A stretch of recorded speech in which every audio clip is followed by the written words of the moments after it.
Hello everyone. चलिए, तो आज हम IFRS 6 स्टार्ट कर रहे हैं। Exploration for and evolution of mineral resources, है ना। जो भी कंपनियां कोल माइनिंग में हैं, ऑयल एक्सट्रैक्शन में हैं, तो वो क्या करती है, उनकी एक प्रोसेस होती है। सबसे पहले वो क्या करती है, वो प्लानिंग करती है। प्लानिंग करने के बाद गवर्नमेंट से लाइसेंस लेती है कि हम किसी पर्टिकुलर एरिया को क्या करना चाहते हैं, एक्सप्लोर करना चाहते हैं। एक्सप्लोर का लाइसेंस लेने के बाद वो वहां पर स्टडी करते हैं, एक्सप्लोरेशन की स्टडी करते हैं, और फिर इवेल्युएट करते हैं क्या हम यहाँ से टेक्निकली, हमारे लिए टेक्निकली फिजिबल है क्या एक्सप्लोरेशन करना, क्या हम टेक्निकली हमारे पास इक्विपमेंट है, और अगर टेक्निकली पॉसिबल भी है कि हम वहां से एक्सट्रैक्शन कर सकते हैं, तो क्या वो क्वांटिटी में क्वांटिटी है हमारे पास जिसको हम सेल कर सकते हैं, यानी कि वो कमर्शियल वाइबल होगा कि नहीं। और एक बार जब ये डिसाइड हो जाता है कमर्शियल वाइबल है, टेक्निकली फिजिबल है, तो फिर उसके बाद हम एक्चुअल में एक्सट्रैक्शन करना स्टार्ट करते हैं। और उसके बाद जब पूरा एक्सट्रैक्शन हो जाता है, उसके बाद हम क्या कर देते हैं, साइट क्लोज कर देते हैं। ठीक है ना। तो ये पूरी प्रोसेस होती है ना। ये 5 प्रोसेस है अगर देखा जाए तो। पहले प्लानिंग स्टेज होती है, प्लानिंग करते हैं कि कहीं हम माइनिंग करने वाले हैं, है ना। हमारे माइंड में क्या आया, मैनेजमेंट के माइंड में आया कि कहीं पर क्या हो सकता है, कहीं पर पर्टिकुलर एरिया में क्या हो सकता है, ऑयल हो सकता है, तो ऑयल का एक्सट्रैक्शन करना है, मिनरल रिसोर्सेज का एक्सट्रैक्शन करना है। तो सबसे पहले प्लानिंग स्टेज होती है।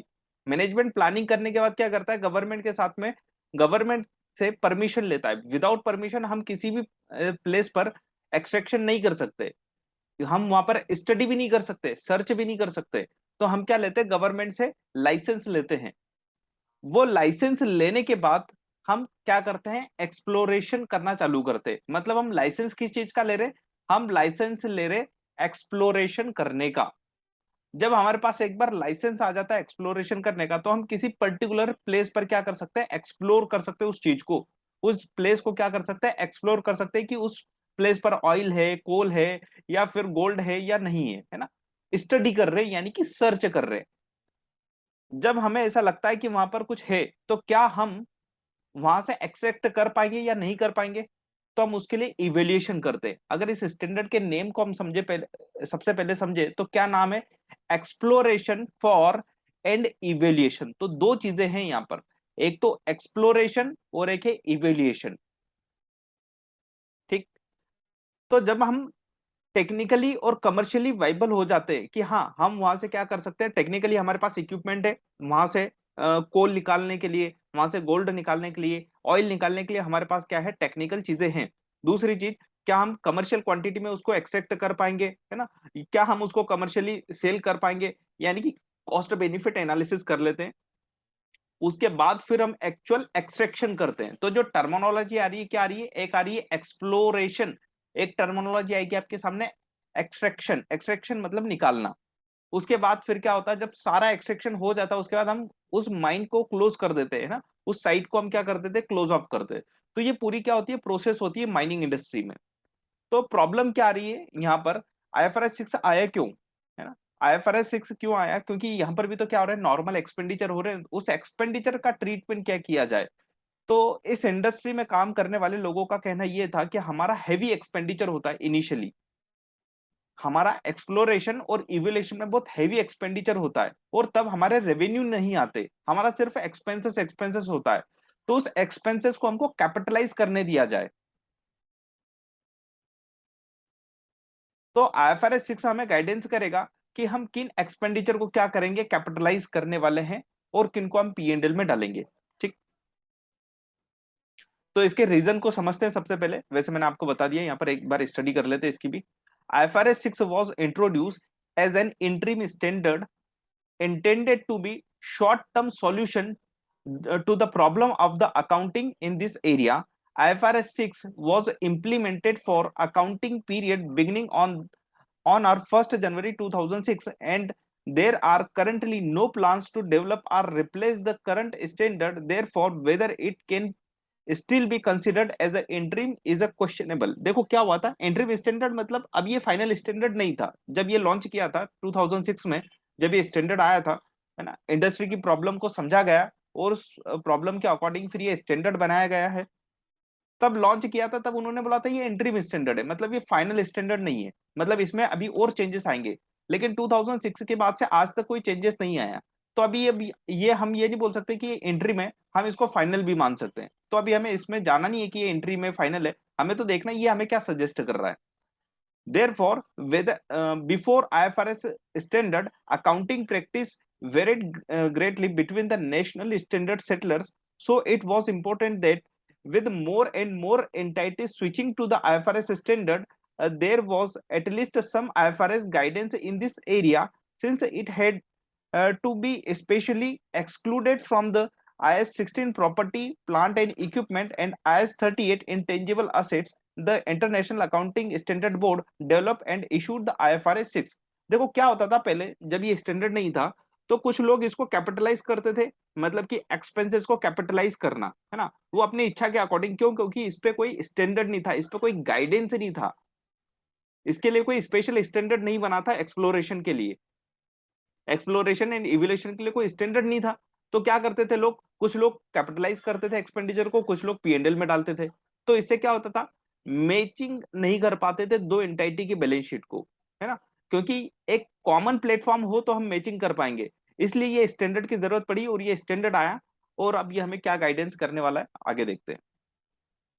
IFRS 6 is related to the IS 38 distinction between the research and the development phases। देखो इसके पहले दो स्टैंडर्ड है ऑलरेडी हमारे पास, एक है IS 16 जो प्रॉपर्टी प्लांट एंड इक्विपमेंट की बात करता है, और एक IS 38 है इंटेंजिबल असेट्स की बात करता है, ठीक है ना।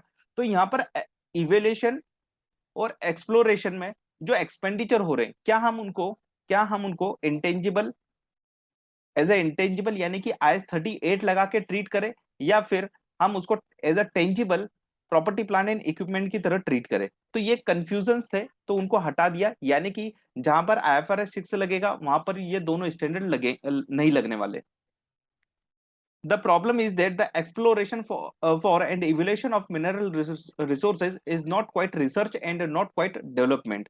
Hence, the need for the IFRS 6। ठीक है ना। तो हम IFRS 6 पर फोकस करने वाले हैं पूरा की पूरा। इसका स्कोप क्या है हम समझते हैं। सबसे पहले तो प्रॉब्लम समझो कि प्रॉब्लम क्या है, क्यों आया IFRS 6। IFRS 6 से इसलिए आया कि लोग कंफ्यूज हो रहे थे कि हम कैपिटलाइज करें या ना करें। तो इस स्टैंडर्ड ने बोला कि आप किन एक्सपेंडिचर को कैपिटलाइज कर सकते हो, है ना। जनरली तो आप क्या कर सकते हो, उसको पीएनएल में डालोगे as expenses.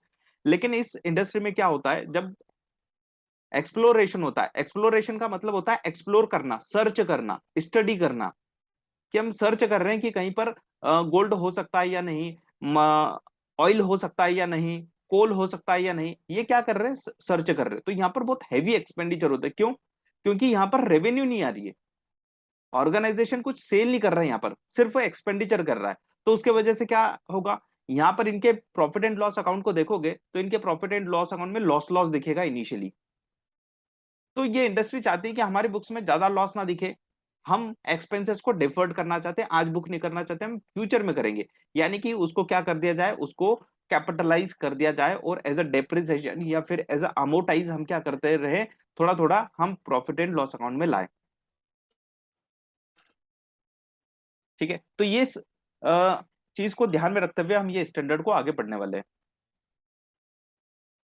The scope of IFRS 6 is intentionally very narrow. बहुत छोटा स्कोप है, बहुत छोटा सा स्टैंडर्ड है, लेकिन ये समझ में नहीं आता है, छोटा सा स्टैंडर्ड। एक बार इसके अगर पॉइंट को पकड़ लिया जाना, इसलिए बार बार मैं रिपीट कर रहा हूं, exploration and evaluation. Entity must apply IFRS 6 to all exploration and evaluation expenditure incurred, but it does not address other aspect of their accounting. Moreover, IFRS 6 only applies after entity has obtained the legal right to explore in the specific area, but before extraction has been demonstrated to be both technically and feasibly commercially viable। देखो क्या मतलब है, ये थोड़ा सा ना confuse करता है ये वाला लाइन। मैं आपको थोड़ा सा सिंप्लीफाइड वे में बताता हूँ। हमने गवर्नमेंट से लाइसेंस ले लिया, क्या ले लिया, लाइसेंस ले लिया कि हम पर्टिकुलर एरिया में क्या करना चाहते हैं, सर्च करना चाहते हैं कि वहां पर गोल्ड है या नहीं, इसके लिए हमें परमिशन दे दो। तो गवर्नमेंट हमें परमिशन दे देती है, यानी कि राइट टू एक्सप्लोरेशन दे देती है हमें। तो एक्सप्लोरेशन का राइट हमारे पास आ जाता है। तो एक्सप्लोरेशन के राइट को लेने के लिए, यानी कि लाइसेंस को एक्वायर्ड करने से लेकर इवेल्युएशन करने तक जो भी कॉस्ट आएगी, जो भी एक्सपेंसेस होगा, वो इस स्टैंडर्ड में कवर होगा। कहां से? लाइसेंस लेने से लेकर, लाइसेंस लेने से लेकर टेक्निकल और कमर्शियल वाइबिलिटी तक जो भी एक्सपेंडिचर होगा। यानी कि दो टर्मिनोलॉजी, एक है एक्सप्लोरेशन, एक्सप्लोरेशन का लाइसेंस लेने से लेकर इवेल्युएशन करने तक। इवेल्युएशन करने के बाद आप क्या करोगे? एक्चुअल में एक्सट्रैक्शन करते हो, है ना। एक्सट्रैक्शन करने के लिए क्या करोगे? आप वहां पर साइट प्रिपेयर करोगे। पहले तो क्या करोगे? साइट प्रिपेयर करोगे ना, ताकि मशीन से चले जाए। रोड कंस्ट्रक्ट करोगे तो कंस्ट्रक्शन करोगे, वहां पे बहुत हेवी कंस्ट्रक्शन करोगे एटसेट्रा। मतलब एक्सट्रैक्शन की प्रोसेस चालू हो जाएगी। डेवलपमेंट, जिसको बोलते हैं डेवलपमेंट करना, डेवलप करोगे उस साइट को और फिर वहां से एक्सट्रैक्ट करना स्टार्ट करोगे। यानी कि ये स्टैंडर्ड का लिमिटेशन कहां तक है? Only only exploration and evaluation. उसके बाद क्या करना है? वो डिफरेंट स्टैंडर्ड काम करेंगे। इवेल्यूशन के बाद जैसे डेवलपमेंट स्टार्ट हो जाता है तो फिर आपका इंटेंजिबल असेट्स वाला स्टैंडर्ड चालू हो जाता है। एक्सप्लोरेशन और इवेल्यूशन तक ही आपके एक्सपेंसेस इस स्टैंडर्ड में कवर है। बस इतना सा ही छोटा सा स्टैंडर्ड है। लेकिन ये जब हम आगे बढ़ते हैं, जैसे जैसे ग्रेजुअली आगे बढ़ते हैं स्टैंडर्ड में, ये दोनों चीजें भूल जाते हैं। इसलिए मैं थोड़ा सा फोकस कर रहा हूँ इस पॉइंट पर। चलो वापस आते हैं स्कोप पर। तो ये किस पर एप्लीकेबल होगा, ये हमने देख लिया। तो देखो IFRS 6 का यहाँ पर कब लगेगा, ये मैंने यहाँ पर डायग्राम भी बनाया हुआ है, ये आपके बुक्स में भी दिया हुआ है। Not yet exploring for the resources, example no legal right. जब तक हमारे पास लीगल राइट ना आए, जब तक हमारे पास लीगल राइट ना आए एक्सप्लोर करने के, तब तक के जो भी एक्सपेंडिचर होंगे, जो भी एक्सपेंडिचर होंगे उस पर IFRS 6 एप्लीकेबल नहीं होगा। यानी कि उसको आप क्या करोगे? फिर जो एक्सपेंडिचर होगे उसको P&L में ले जाओगे, क्योंकि उसके लिए कोई स्टैंडर्ड है ही नहीं। No IFRS standard usually expenses. ठीक। उसके बाद यानी कि राइट मिलने के बाद आपके पास जैसे राइट आ गया, तो राइट राइट लेने की कॉस्ट, यानी कि लाइसेंस लेने की कॉस्ट से लेकर इवोल्यूशन की जितनी भी कॉस्ट आएगी वो आपके IFRS 6 में कवर होगी। यानी कि इसके बाद, लेकिन कहां तक? Demonstrated technical feasibility and commercial viability. जैसे ही हम इवेल्युएट कर लेते कि यहां पर हम टेक्निकली क्या है, हम टेक्निकली यहां से क्या कर सकते हैं? निकाल सकते हैं। टेक्निकली का मतलब क्या होता है? बहुत सारे इक्विपमेंट, बहुत सारे इक्विपमेंट की जरूरत पड़ेगी आपको एक्सट्रैक्ट करने के लिए। क्या हमारे पास वो टेक्निकल फिजिबिलिटी है या नहीं? टेक्निकली हम वहां से निकाल सकते हैं कि नहीं? हमारे पास इंजीनियर्स हैं, हमारे पास मशीन है कि नहीं ऐसी? और अगर हम निकालेंगे तो कमर्शियली वाइबल होगा कि नहीं वो प्रोडक्ट? ऐसा तो नहीं बहुत कम क्वांटिटी, नॉन कमर्शियल क्वांटिटी में निकलने वाला है वहां से, या जो क्वांटिटी है वो हम सेल नहीं कर पाएंगे। तो कमर्शियल वाइबिलिटी होना चाहिए। और जैसे ये इवोल्यूशन खत्म हो जाता है, उसके बाद से ये स्टैंडर्ड लगना बंद हो जाता है। उसके बाद कौन सा लगेगा? उसके बाद IS 30 इंटेंजिबल असेट्स लगना चालू हो जाता है। तो हमारा काम सिर्फ और सिर्फ इन दोनों के बीच में स्टडी करना है। इसके बीच में जो भी एक्सपेंडिचर होंगे, जो भी एक्सपेंडिचर होंगे, क्या हम उसको कैपिटलाइज कर सकते हैं क्या? हमें बस यही देखना है। ठीक है। रेवेन्यू रेवेन्यू एक्सपेंडिचर तो मानोगे ही ऑब्वियसली, वो P&L में तो ले जा रहे थे पहले भी, स्टैंडर्ड से पहले भी आप रेवेन्यू एक्सपेंडिचर मान के उसको P&L में ले जा रहे थे। क्वेश्चन ये है कि आप चाहते हो, यानी कि इंडस्ट्री चाहती है कि हम इन एक्सपेंडिचर को कैपिटलाइज करें। और कैपिटलाइज करने का इंटेंशन क्या, वो बता दिया मैंने। क्योंकि हैवी एक्सपेंडिचर होते हैं इनिशियली, इनिशियली रेवेन्यू नहीं होती, तो आपका प्रॉफिट एंड लॉस में क्या जब देखोगे तो लॉस दिखता रहेगा। चलिए तो की टर्म्स देखते हैं यहाँ पर क्या क्या डेफिनेशन है। Exploration and evaluation expenditure. Exploration and evaluation expenditure are expenditure incurred by entity in connection with the exploration for and evaluation of mineral resources before the technical feasibility and commercial viability of extracting of mineral resources are demonstrable. Exploration and evaluation assets, है ना। मतलब ये तो expenditure हो रहे हैं, obviously इनको क्या करोगे? आप P&L में ले जाओगे अगर आप चाहते हो तो। लेकिन आप इसको कैपिटलाइज कर सकते हो, है ना। तो जब कैपिटलाइज करोगे तो उसको क्या बोलोगे?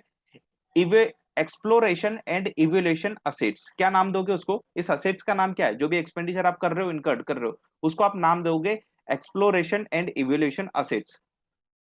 These are exploration and evaluation expenditures recognized as assets in accordance with the entities accounting policy। ये entities accounting policy क्यों बोला, है ना? कि जैसे एंटाइटी के पास है कि एंटाइटी उसको कैपिटलाइज करना चाहती है तो कर सकती है, लेकिन अगर वो कैपिटलाइज करती है ना तो उसको अकाउंटिंग पॉलिसी फॉलो करना पड़ेगी, कंसिस्टेंट अकाउंटिंग पॉलिसी फॉलो करना पड़ेगी। ऐसा नहीं हो सकता ना कि एक साल हमने एक्सपेंडिचर माना और नेक्स्ट ईयर हमने कैपिटलाइज कर दिया फिर वापस से एक्सपेंडिचर मान रहे, यानी कि कुछ कंसिस्टेंसी होना चाहिए। अगर आप एक्सपेंडिचर मान रहे हो तो आप कंसिस्टेंटली एक्सपेंडिचर मानो, अगर आप असेट्स मान रहे हो तो फिर आप उसको असेट्स मानते रहो, है ना। कंसिस्टेंसी होना चाहिए आपकी अकाउंटिंग पॉलिसी में, कि अकाउंटिंग पॉलिसी मतलब क्या है कि इस एक्सपेंडिचर को आप कैपिटलाइज करना चाहते हो या नहीं करना चाहते हो। Exploration for and evaluation of mineral resources, है ना। क्या ये टर्म एक्सप्लोरेशन, एक्सप्लोरेशन दो टर्मिनोलॉजी है, एक तो एक्सप्लोरेशन है, वैसे मैंने आपको बता दिया है, हम सिर्फ यहाँ थ्योरी रीड कर रहे हैं अब, और दो चीजें evaluation. Exploration for and evaluation of mineral resources is the search, क्या है ये सर्च है, search for mineral resources including minerals, oils, natural gas and the similar non regenerative resources after the entity has obtained the legal rights to explore in a specific area, as well as the determination of the technical feasibility and commercial viability of extracting the mineral resources। ठीक है, तो ये दो terminology आपको याद रखना है, बस यही आपका स्टैंडर्ड एप्लीकेबल होगा, इसके बाद नहीं होना। Recognisation, recognisation expenditure is recognised as an assets. आप असेट्स से रिलेटेड पॉइंट पढ़ रहे हो, अगर आपको एक्सपेंडिचर बुक करना है तो रिकॉग्नाइजेशन की तो बात ही नहीं आएगी, है ना। आप क्या करना चाहते हो, एक्सपेंडिचर को रिकॉग्नाइज करना चाहते हो as an assets. Expenditure is recognized as an assets for IFRS 6 until the technical feasibility and commercial viability of extracting resources can be demonstrated. Note that is the also means that the entity must have necessary technical and feasible financial means to extract the resources। देखो आपके पास technical और financial means होंगे ना, तभी आप क्या कर सकते हो, इसको रिकॉग्नाइज कर सकते हो एज अ असेट्स, है ना। अगर आपके पास ये नहीं है, टेक्निकल रिसोर्सेस नहीं है आपके पास, फाइनेंशियल रिसोर्सेस नहीं है, तो आपकी कभी भी असेट्स बनने ही नहीं वाली। तो फिर आपको क्या करना पड़ेगा, फिर आपको पीएनएल में ले जाना पड़ेगा। यानी कि अगर इसको असेट्स बनाना है तो आपके पास क्या होना चाहिए, आपके पास रिसोर्सेस होना चाहिए, टेक्निकल भी होना चाहिए और फाइनेंशियल रिसोर्सेज भी होना चाहिए। An entity can these choose its own accounting policy as long as it is line with the IS 8. Especially, it must conform to IS 8 paragraph 10, which states that management should use its judgment in developing an accounting policy that result in information that is the relevant and the reliable. After choosing their policy, entity must then apply their policy consistently. ये पिछले point में मैंने आपको बता दिया, IS 8 लगता है इस पर एक्चुअल में, है ना। तो IS 8 क्या बोलता है कि आप जो भी अकाउंटिंग पॉलिसी लगाओ तो वो रिलायबल होना चाहिए, वो रिलेवेंट होना चाहिए, और जो आप उसको हर साल क्या करोगे, कंसिस्टेंटली फॉलो करते रहोगे। ऐसा नहीं कि आपने एक साल एक्सपेंडिचर माना, दूसरे साल असेट्स मानोगे, फिर तीसरे साल वापस आप एक्सपेंडिचर मान रहे हो, कंसिस्टेंटली आप मानोगे उसको। Note that the expenditure related to the development of mineral resources must not be recognized as a exploration and evaluation assets under IFRS 6 as they come under the IS 38, है ना। जैसे हम हमारी स्टडी कंप्लीट हो जाती है, हमारा evolution complete हो जाता है, तो हम क्या करते हैं, फिर डेवलपमेंट करते, साइट बनाते ताकि हम वहां से एक्सट्रैक्शन कर सके। तो जो भी डेवलपमेंट से रिलेटेड एक्सपेंडिचर है वो फिर आपके IS 38 में कवर होंगे, है ना। तो IFRS 6 में क्या कवर होता है, ओनली एक्सप्लोरेशन एंड इवोल्यूशन। चलो आगे बात करते हैं measurement at recognition. At recognition exploration and evaluation assets must be measured at a cost. तो इनिशियली आप क्या करोगे, मेजर्ड एट कॉस्ट, कॉस्ट पर रिकॉर्ड करोगे। The following are the example of the expenditure, the following are the examples, not a exhaustive list, है ना, not a final list. ये क्या है, एग्जांपल्स है। The following are the example of the expenditure an entity might incur in initial measurement of exploration and evaluation of assets। तो क्या क्या यहाँ पर एग्जाम्पल दिए इन्होंने, जैसे acquisition of right to explore, है ना। तो आप इसको क्या कर सकते हो, आप इसको कैपिटलाइज कर सकते हो, ठीक है ना। मतलब जब भी आप यहाँ पर असेट्स रिकॉर्ड करने जाओगे, E and E assets record करने जाओगे, तब आप क्या करोगे, इसको कॉस्ट में इंक्लूड कर दोगे, एक्विजिशन राइट टू एक्सप्लोर को। Topological, geological geochemical and geophysical study, मतलब ये एक तरीके से क्या है, एक साइंटिफिक स्टडी है ना, उस प्लेस की स्टडी होती है, एरिया की स्टडी होती है ना। ये साइंटिस्ट क्या करते हैं, एक्सपर्ट होते हैं इस फील्ड में, वो स्टडी करते हैं कि यहाँ से हम एक्सट्रैक्ट कर भी पाएंगे या नहीं कर पाएंगे, क्या यहाँ पर गोल्ड है या नहीं। तो स्टडी करते हैं, topological, geological, geochemical, geophysical study करते हैं। ठीक, तो ये भी एक्सपेंडिचर जो है वो आप क्या कर सकते हो, कैपिटलाइज कर सकते हो। एक्सप्लोरेटरी ड्रिलिंग, अब यहां पर ध्यान रखना, ये सबसे ज्यादा कंफ्यूजिंग होता है पॉइंट। एक्सप्लोरेटरी ड्रिलिंग, एक होता है एक्सट्रैक्शन ड्रिलिंग, एक्सट्रैक्ट करना। हम एक्सट्रैक्ट नहीं कर रहे हैं, हम यहाँ पर एक्सप्लोर करने के लिए ड्रिलिंग कर रहे हैं। देखो अगर जमीन में कुछ है तो हमें क्या करना पड़ेगा, उसको निकालना तो पड़ेगा ना टेस्टिंग पर्पज से, तो उसको क्या बोल रहे हैं, ड्रिल करके निकालना है। तो ड्रिल करके निकालना है हमें, तो यहाँ पर वर्ड क्या यूज किया, एक्सप्लोरेटरी, मतलब एक्सप्लोर करने के लिए हमें ड्रिलिंग करना है। एक वर्ड आएगा आपका एक्सट्रैक्शन ड्रिलिंग। तो जो एक्सट्रैक्शन ड्रिलिंग है उसको ये स्टैंडर्ड कवर नहीं करता, क्योंकि ये स्टैंडर्ड दो ही चीजों को कवर करता है, एक्सप्लोर और इवेल्यूशन। तो हम एक्सप्लोर करने के लिए ड्रिलिंग कर रहे हैं। एक और होता है ट्रेंचिंग, ट्रेंचिंग भी सिमिलर टर्मिनोलॉजी है। आप क्या करते हो, ट्रेंचिंग करते जाते हो ग्राउंड को। ठीक, सैंपलिंग, आप वहां से क्या निकालोगे, सैंपलिंग। तो मतलब यहाँ पर जो कॉस्ट इनकर्ड हो रही है, इन पॉइंट में क्या हो रही है, कॉस्ट इनकर्ड हो रही है, तो उस कॉस्ट को आप क्या करोगे, उस कॉस्ट को कैपिटलाइज कर सकते हो। activities in relation to the evaluating activities in relation to the evaluating the technical feasibility and commercial viability of extracting a mineral resources, है ना, मतलब इससे रिलेटेड जो भी आपकी एक्टिविटीज है वहां पर जो एक्सपेंसेस हो रहा है वो भी आपका क्या हो जाएगा, कैपिटलाइज हो जाएगा। An entity should also recognise the cost of any obligation for the removal and the restore in line with the IS 37। IS 37 है आपका प्रोविजन से रिलेटेड, ठीक है ना, प्रोविजन की बात करता है। मान के चलो गवर्नमेंट ने आपको क्या करना है, गवर्नमेंट आपको एक एक आपके ऊपर लाइबिलिटी डालेगी। क्या डालेगी, आप जब भी क्या करोगे, साइट प्रिपेयर करोगे, साइट का डेवलपमेंट करोगे, है ना, मतलब आप वहां पर एक्सप्लोर कर रहे हो, तो हो सकता है गवर्नमेंट आपको ये बोले कि आपको लैंड वापस से रिस्टोर करके देना है, मतलब जैसा था वैसे करके दो। जैसे हमने वहां पर क्या कर दिया, ड्रिलिंग कर दी, तो ड्रिलिंग कर दिया, तो ड्रिलिंग को वापस से क्या करना पड़ेगा, रिस्टोर करना पड़ेगा, यानी कि वापस से जो मट्टी बाहर निकाली वो वापस से मट्टी हमें अंदर डालना पड़ेगी, है ना।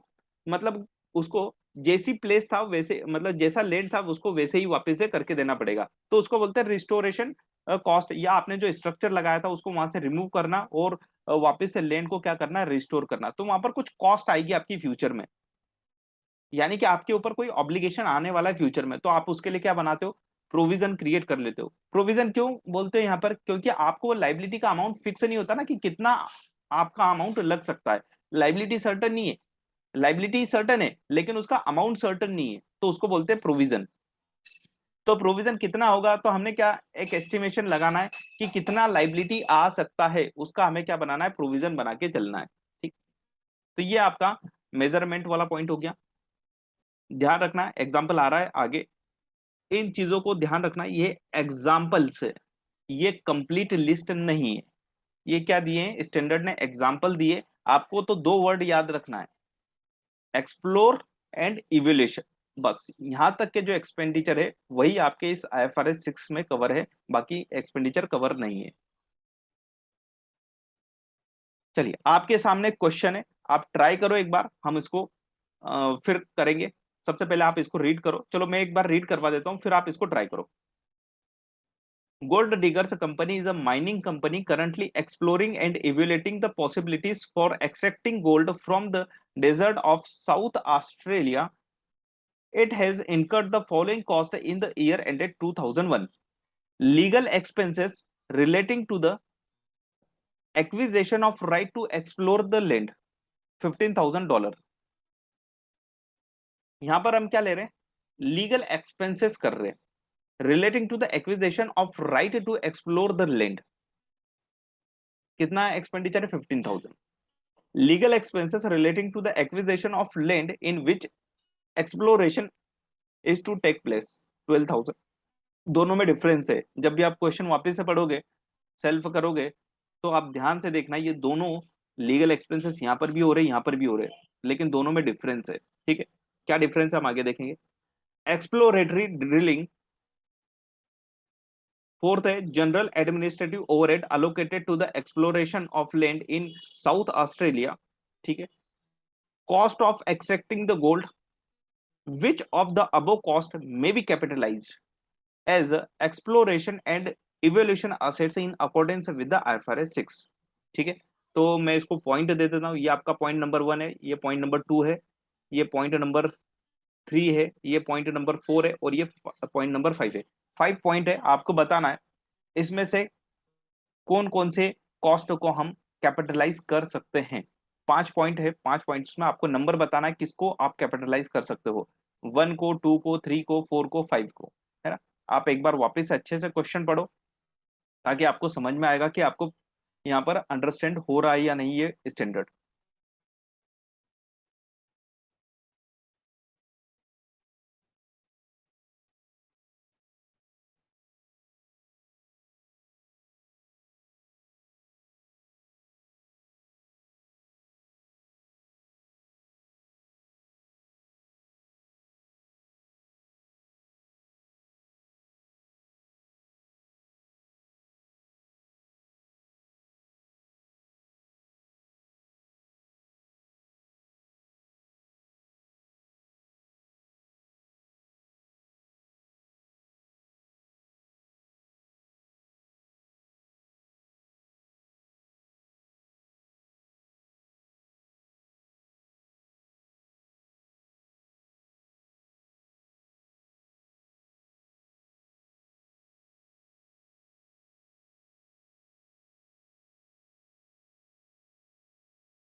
1 2 3 + 12। अच्छा, आपने अमाउंट बता दिया।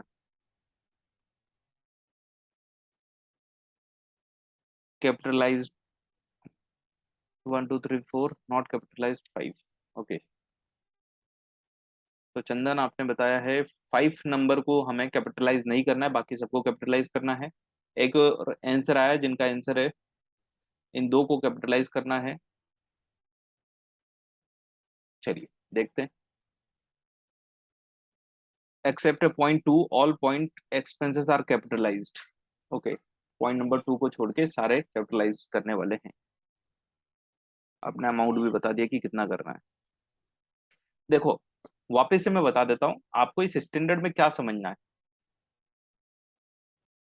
ओके, नरेश आपने बताया कि first no, second capitalise, third capitalise, और फोर्थ भी आप कैपिटलाइज कर रहे हैं। ठीक है, चलिए आप नियरेस्ट बहुत क्लोज हो आंसर के, और फिफ्थ नहीं। ठीक है, तो अगर देखा जाए यहाँ पर आपको दो चीजें याद रखना हमेशा जब भी इस स्टैंडर्ड को देखोगे तो, एक्सप्लोर और दूसरा है आपका इवोल्यूशन।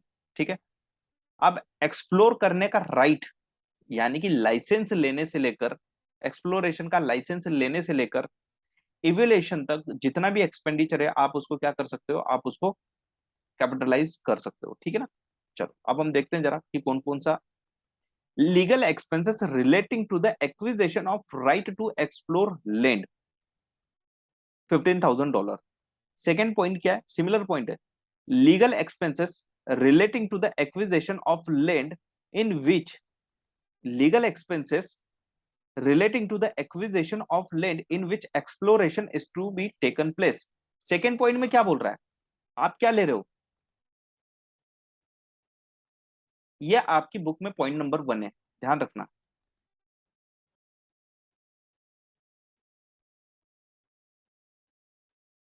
यहां आप एक्सप्लोर करने का लाइसेंस ले रहे हो, है ना, लाइसेंस लेने से प्रोसेस चालू होगी। चलो इन दोनों पॉइंट को हम पेंडिंग रखते हैं, पहले ये देखते हैं एक्सप्लोरेटरी ड्रिलिंग। एक्सप्लोरेटरी ड्रिलिंग का मतलब क्या, हम एक्सप्लोर करने के लिए ड्रिलिंग कर रहे हैं, तो ये तो जिसने भी आंसर किया ये एकदम परफेक्ट है। एक तो ये, नेक्स्ट पॉइंट है general administrative overhead allocated to exploration of land in the Australia, South Australia. ठीक है ना, तो ये जनरल एडमिनिस्ट्रेटिव ओवरहेड है। ठीक है ना, ये अलोकेशन ऑफ एक्सपेंडिचर है। क्या है ये, अलोकेशन ऑफ एक्सपेंडिचर है, मतलब ये यहाँ के एक्सपेंडिचर नहीं है, ये तो अलोकेट हुए। जैसे हम बात करते हैं ना, हमारी एक दिल्ली में हेड ऑफिस है, हेड ऑफिस की बिल्डिंग है, अब उस बिल्डिंग का रेंट जाता है, और बहुत सारी इंडिया में ब्रांचेस है, हर स्टेट में ब्रांचेस है। तो जो दिल्ली वाली जो हेड ऑफिस है उसका जो रेंट है उसको अलोकेट कर दिया जाता है, यानी कि वहां के जो एक्सपेंसेस है हम उसको क्या करते हैं, अलोकेट करते हैं हर ब्रांच पर। तो वैसे ही यहाँ पर है, आपने अगर थोड़ा सा कॉस्टिंग पढ़ा होगा तो ये आपको पॉइंट अच्छे से आप कनेक्ट कर पाओगे। जनरल एडमिनिस्ट्रेटिव ओवरहेड, मतलब जो भी हमारे एडमिनिस्ट्रेटिव ओवरहेड है वो कॉस्ट का पार्ट नहीं बनते, प्रोडक्ट की कॉस्ट का पार्ट नहीं बनते, असेट्स की कॉस्ट का पार्ट नहीं बनते, वो सीधे कहाँ जाते हैं, आपके प्रॉफिट एंड लॉस अकाउंट में जाते हैं। ठीक है, तो ये भी नहीं आएगा आपका 25,000। अब बात करते हैं लास्ट वाला, cost of exploration, cost of extracting. तो ये देखो वर्ड, आप यहां से गोल्ड एक्सट्रैक्ट कर रहे हो अब रियलिटी में, तो क्या कर रहे हो, यहां से आप एक्सट्रैक्ट करना चालू कर दिया है। Cost of extracting the gold 1,52,000। तो क्या आप इसको इस स्टैंडर्ड में कवर करोगे, यानी कि कैपिटलाइज करोगे इस स्टैंडर्ड के अकॉर्डिंग?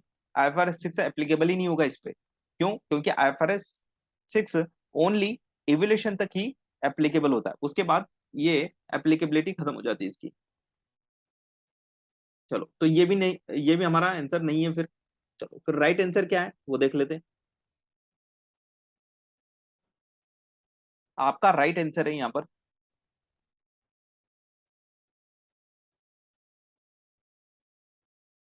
12,000 एंड 1,23,000। ठीक है,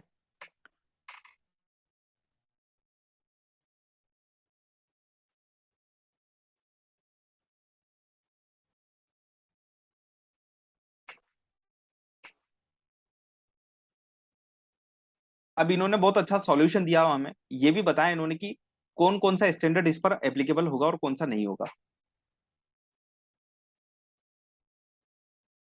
हाँ, वो भी देख लो, आपका आंसर इसी में आ जाएगा, आपका जो क्वेरी है वो यहाँ पर रिजॉल्व हो जाएगी।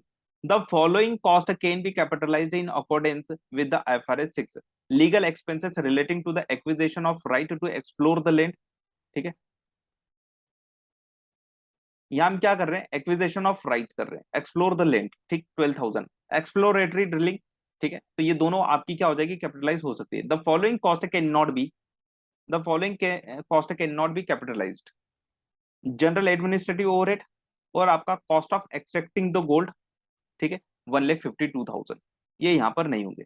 लेकिन अब जो एक हमारा एक्सपेंसेस है, कौन सा एक्सपेंसेस है, legal expenses relating to the acquisition of land, the following cost can not be capitalised in accordance with the IFRS 6। ये आईएफआरएस 6 के अकॉर्डिंग तो कैपिटलाइज नहीं होगी, लेकिन यहाँ पर हमारा दूसरा स्टैंडर्ड लग सकता है, आईएस 16 लग सकता है, but can be capitalised in accordance with the other standard.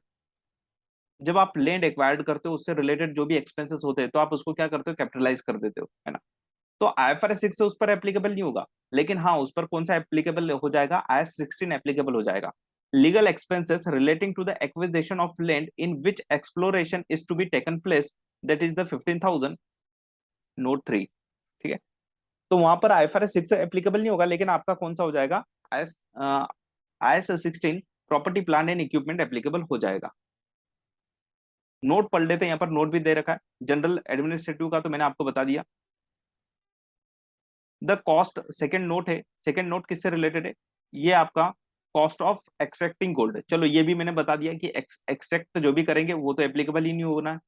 Third point देखते हैं हम सीधा, जिस पे डाउट आपका आ रहा था, the land is acquired before the process of the exploration and the evolution begins because by definition the entity cannot exploring and evaluating resources on the land it does not own.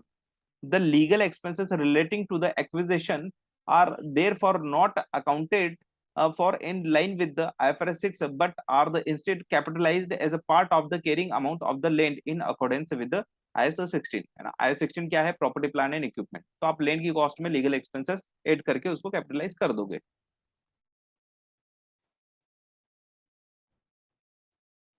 Measurement after recognition, है ना, मतलब कि balance sheet date पर एक बार हमने जब recognise किया तब हमने मेजरमेंट किया, तब किस पर किया, उसको कॉस्ट पर दिखाया, अपनी बुक्स में रिकॉर्ड किया तो कॉस्ट पर किया। अब ये क्या बात कर रहे हैं, देखो मेजरमेंट आफ्टर रिकॉग्नाइजेशन का मतलब होता है एक बार आपने अपनी बुक्स में रिकॉग्नाइज कर लिया उसके बाद आप मेजरमेंट करते हो, तो जनरली कब करते हो, जब आप बैलेंस शीट बनाते हो, यानी कि रिपोर्टिंग डेट। तो रिपोर्टिंग डेट पर आप इस असेट्स को किस वैल्यू पर दिखाओगे, तो दो चीजें यहाँ पर, एंटाइटी मस्ट अप्लाई इधर इधर कॉस्ट, इधर कॉस्ट मॉडल और द रिवोल्यूशन मॉडल।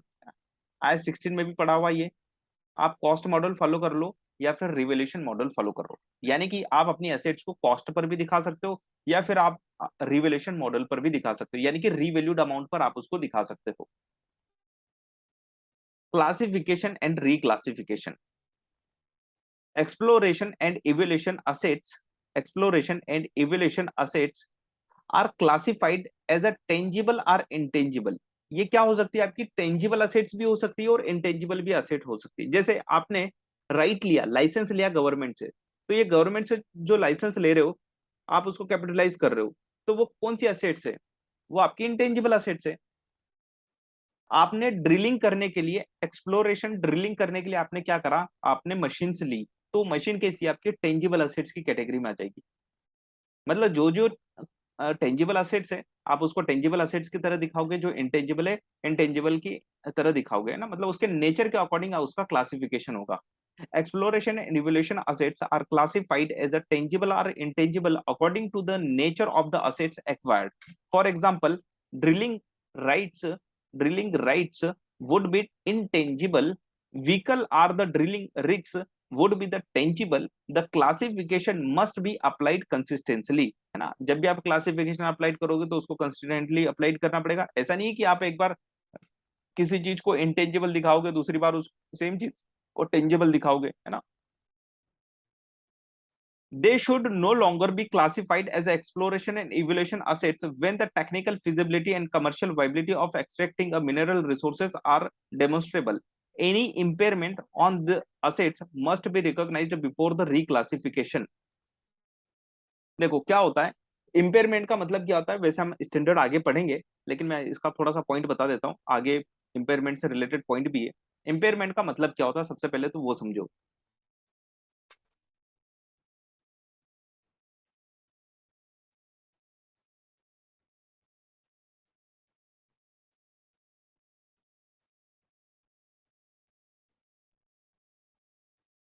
इम्पेयरमेंट आपकी बुक्स में कैरिंग अमाउंट, आपकी बुक्स में कैरिंग अमाउंट किसी भी असेट्स की, सपोज दैट कैरिंग अमाउंट आ रही है $10,000। कितनी आ रही है, $10,000।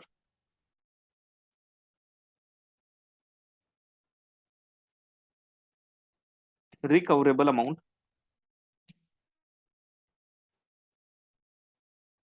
$8,000। कितनी आ रही है, $8,000 रिकवरेबल अमाउंट आ रही है। इसका मतलब क्या हुआ, आप अपनी बुक्स में, यानी कि कैरिंग अमाउंट मतलब बुक वैल्यू, आपकी बुक्स में असेट्स की वैल्यू कितनी है, $10,000, लेकिन आप उस असेट्स का यूज करके या उसको मार्केट में सेल करके कितना रिकवर कर पाओगे, ओनली 8,000 रिकवर कर पाओगे। यानी कि आपकी बुक्स में ये असेट्स ओवर स्टेटेड है। क्या है, ओवर स्टेटेड है या ओवर वैल्यूड बोल सकते हैं हम इसको। तो हमें असेट्स किस पर दिखाना चाहिए, हमें असेट्स हमेशा रिकवरेबल अमाउंट तक ही दिखाना चाहिए। मतलब कभी भी आपकी असेट्स रिकवरेबल अमाउंट से ज्यादा नहीं दिखना चाहिए। तो हमें क्या करना पड़ेगा यहाँ पर, हम यहाँ पर अब लॉस बुक करेंगे, उस लॉस को बोला जाता है इंपेयरमेंट लॉस। तो यहाँ पर इंपेयरमेंट लॉस बुक होगा कितना, $2,000 का। तो $2,000 का यहाँ पर क्या होगा, इंपेयरमेंट लॉस बुक होगा। Impairment loss. अब इसकी एंट्री क्या होती है, देखो ऑब्वियसली बात है, हमें असेट्स की वैल्यू कम करना है अपनी बुक्स में, तो हमें क्या करना पड़ेगा, असेट्स को क्रेडिट करना पड़ेगा। तो हमने कर दिया असेट्स अकाउंट को क्रेडिट। कितने से, 2,000 से क्रेडिट कर देंगे तो क्या आ जाएगा आपका, असेट्स 8,000 पर आ जाएगा, यानी कि रिकवरेबल अमाउंट पर आ जाएगा। ठीक है, डेबिट क्या करें, डेबिट करेंगे हम लॉस को, इंपेयरमेंट लॉस, इंपेयरमेंट लॉस 2,000, ये अकाउंटिंग एंट्री होती है इसकी। इसको बोला था इंपेयरमेंट लॉस बुक करना। तो अगर आप यहाँ पर देखोगे, हमने रिकवरेबल अमाउंट यहाँ पर समझी। रिकवरेबल अमाउंट का मतलब हम स्टैंडर्ड में पढ़ने वाले, इंपेयरमेंट वाला जो स्टैंडर्ड आगे आने वाला है उसमें हम पढ़ेंगे डिटेल में, मैं आप थोड़ा सा बता देता हूँ। रिकवरेबल अमाउंट का सिंपल सा मतलब ये होता है कि अगर आप असेट्स को यूज करते हो तो उससे आप कितनी वैल्यू निकाल सकते हो, ठीक है ना। या फिर आप उसको आज अगर मार्केट में सेल कर दोगे तो उससे आप कितना अमाउंट रिकवर कर पाओगे, है ना। तो दोनों में से जो भी हायर, तो उसको बोला जाता है रिकवरेबल अमाउंट। वैसे हम इसको डिटेल में समझेंगे, अभी सिर्फ हमें यह समझना है कि इंपेयरमेंट का मतलब क्या है ना। अगर रिकवरेबल अमाउंट आपका कम हो, या हम ऐसा बोल सकते हैं आपका केयरिंग अमाउंट रिकवरेबल अमाउंट से ज्यादा हो, तो इसका मतलब क्या है, यहाँ पर इंपेयरमेंट लॉस है, बुक करना ही पड़ेगा ना। हमारी असेट्स ओवर स्टेटेड नहीं होना चाहिए किसी भी केस में, कि हम उस असेट्स से बेनिफिट ही नहीं ले पाएंगे। देखो असेट्स क्या होती है, असेट्स का मतलब होता है ऐसा रिसोर्स जो हमारे कंट्रोल में, जिससे फ्यूचर इकोनॉमिक बेनिफिट मिलेंगे। अब उससे फ्यूचर में इकोनॉमिक बेनिफिट कितने मिलने वाले हैं हमें, 8,000 के इक्विवेलेंट, लेकिन हम कितना बोल रहे हैं, हमारी बुक्स में 10,000 के इक्विवेलेंट बेनिफिट मिलेंगे, तो गलत है ना, ओवर स्टेटेड है। तो हमें क्या करना पड़ेगा, उसको सही प्राइस पर लाना पड़ेगा हमारी बुक्स में। तो हम उसको किस पर लेके आएंगे, 8,000 पर लेके आ जाएंगे। तो हमारी बुक्स में रिवाइज्ड वैल्यू क्या दिखेगी फिर, रिवाइज्ड, जब हम बैलेंस शीट बनाएंगे हमारी वापिस से, तो बैलेंस शीट में असेट्स दिखेगी 8,000 पर, कितने पर दिखेगी, 8,000 पर दिखेगी, ये लॉस बुक करने के बाद। तो impairment, exploration and evaluation assets must be assessed must be assessed for the impairment when fact and circumstances suggested that suggested that the carrying amount of an assets may be exceed its recoverable amount। क्या बोल रहा है ये, जब कुछ ऐसे circumstances या fact आपको इंडिकेट कर रहे हैं, या हम इसको बोल सकते हैं इंडिकेशन, अगर आपको कुछ इंडिकेशन मिल रहे हैं, क्या इंडिकेशन मिल रहे हैं कि आपकी केयरिंग अमाउंट में एक्सीड इट्स रिकवरेबल अमाउंट, कि आपकी केयरिंग अमाउंट आपके रिकवरेबल अमाउंट से ज्यादा हो सकती है, ऐसा इंडिकेशन आपको मिल रहा है। ऐसा इंडिकेशन जनरली कैसे मिल सकता है, कब मिल सकता है, जैसे मान के चलो आपके असेट्स में क्या हो गया, कुछ डैमेज हो गया, असेट्स आपकी डैमेज हो गई, यानी कि आपको इंडिकेशन मिल गया ना, अब इसकी कैरिंग अमाउंट क्या हो गई है, कैरिंग अमाउंट ज्यादा होगी, ऑब्वियसली अब इससे आप उतना रिकवर नहीं कर पाओगे ना जितना पहले कर रहे थे, अब इसकी रिकवरेबल अमाउंट कम होने वाली। तो आप क्या करोगे, आप इंपेयरमेंट टेस्ट करोगे कि वाकई में हमारी असेट्स में कुछ इंपेयरमेंट आया कि नहीं, है ना। आप हमेशा इंपेयरमेंट नहीं करते, जब आपको कुछ ऐसे सर्कमस्टांसेस दिखते हैं, कुछ इंडिकेशन मिलते हैं, तभी आप इंपेयरमेंट के बारे में सोचते हो, अदरवाइज आप इंपेयरमेंट के बारे में कभी सोचते नहीं हो। Exploration and evaluation assets must be assessed for impairment when fact and circumstances suggested that the carrying amount of an assets may exceed its recoverable amount. Any resulting impairment loss must be measured, presented and the disclosed in accordance with the IS 36। impairment के लिए एक standard है IS 36 जो हम आगे पढ़ने वाले हैं, है ना, उसके अकॉर्डिंग हम क्या करेंगे, मेजर करेंगे, प्रेजेंट करेंगे और डिस्क्लोजर करेंगे। अब कौन कौन से इंडिकेशन है, कौन कौन से फैक्टर्स है जो IFRS 16 में दिए हुए हैं। IFRS 16 क्या बोलता है, the following factors suggest exploration and evolution assets should be tested for the impairment. हम टेस्ट करेंगे, ये जो अभी हमने करा ना, ये टेस्ट किया है, ये हमने क्या करा, टेस्ट किया है कि कोई पर्टिकुलर असेट्स में इंपेयरमेंट हुआ है कि नहीं। ये हम हर असेट्स के लिए, एवरी असेट्स के लिए नहीं करेंगे, जिसके रिगार्डिंग हमें क्या मिलते हैं, सर्कमस्टांसेस मिलते हैं या कुछ इंडिकेशंस मिलते हैं। हम क्योंकि एक ऑर्गेनाइजेशन में तो बहुत सारी एसेट्स होगी, तो सबका हम कंपैरिजन करेंगे तो बहुत टाइम कंज्यूमिंग प्रोसेस है और कोई मतलब की नहीं है।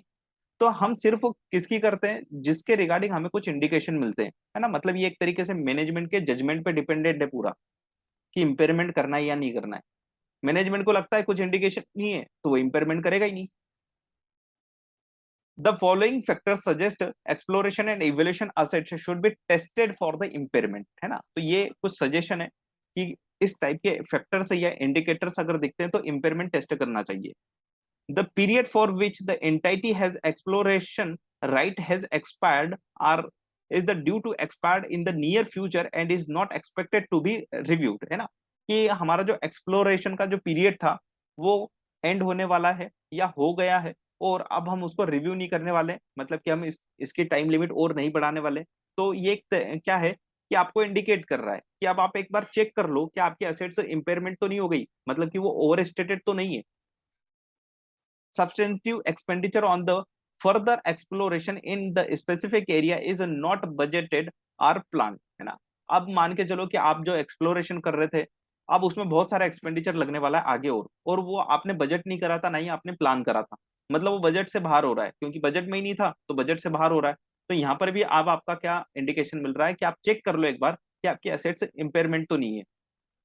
Exploration in the specific area has not lead to discovery of the commercially viable quantity of mineral resources and the entity has decided to discontinue the activity in this area, है ना।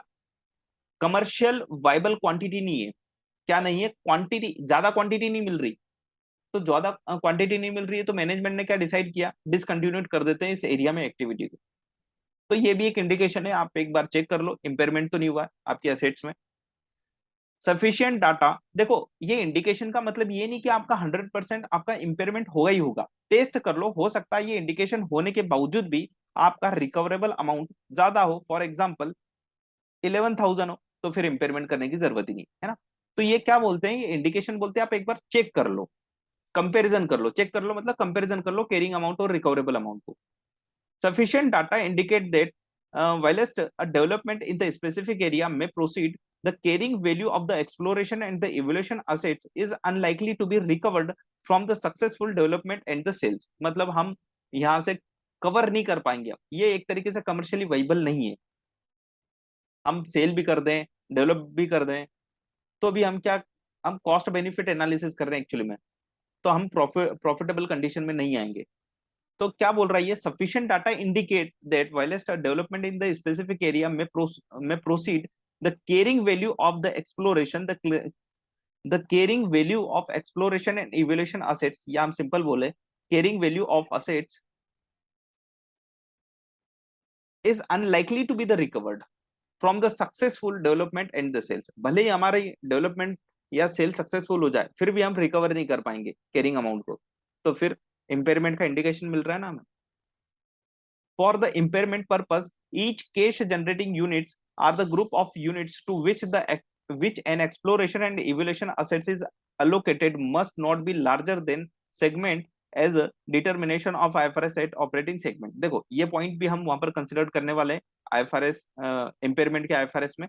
ये क्या बोलता है, कभी कभी क्या है ना, हम इंडिविजुअल असेट्स का इम्पेयरमेंट चेक नहीं करते, हम एक ग्रुप का करते हैं, है ना, जो जिसको क्या बोला जाता है, सीजीयू, कैश जनरेटिंग यूनिट बोला जाता है। ये पॉइंट भी हम डिटेल में वहां पर डिस्कस करने वाले हैं, सीजीयू बोलते हैं उसको।